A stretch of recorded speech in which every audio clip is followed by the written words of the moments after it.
Crypto Recap, Zone Bourse, Laurent Pignot.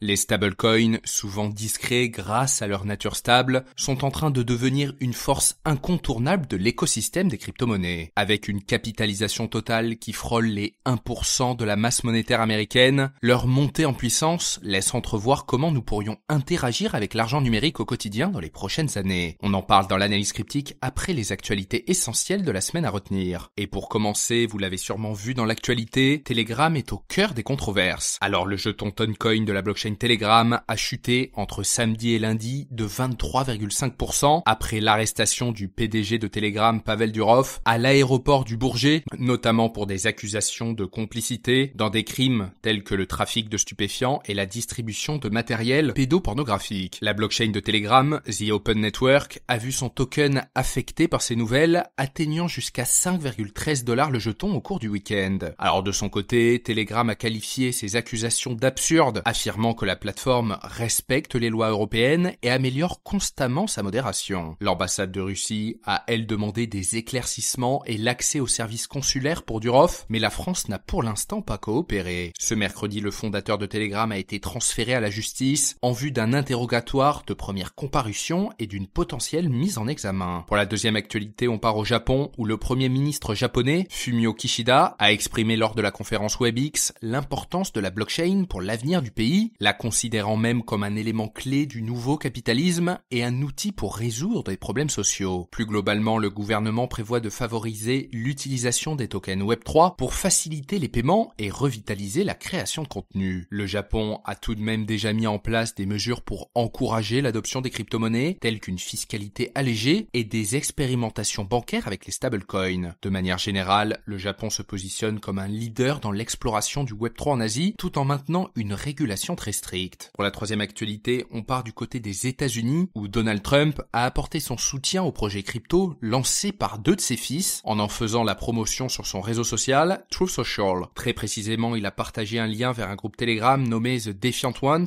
destiné à diffuser des informations sur ce projet, bien que ses objectifs restent encore flous. Le projet pourrait avoir des liens avec la campagne présidentielle de Trump, et Donald Trump Jr., l'un de ses fils, a également invité les utilisateurs à rejoindre ce canal Telegram, promettant des informations supplémentaires très prochainement. Par ailleurs, le même coin MAGA, associé à l'image de Donald Trump, a vu son prix en parallèle augmenter de 15%, bien qu'il ne soit pas directement lié à ce projet. Et pour la dernière actualité, on s'intéresse à qui détient le plus de Bitcoin. Alors plus de 5% de la capitalisation totale du Bitcoin est désormais immobilisée dans des ETF Bitcoin, ce qui représente plus d'1 million de BTC détenus par ces fonds. Plus précisément, BlackRock et Grayscale sont les plus grands détenteurs parmi les ETF, avec respectivement 351 454 et 229 181 BTC. En dehors des ETF, des plateformes comme Binance et Coinbase détiennent environ 7,76% de la capitalisation du Bitcoin, et d'autres grands détenteurs, comme la société américaine MicroStrategy avec 226 500 Bitcoin et les gouvernements des États-Unis et de la Chine, qui possèdent respectivement 213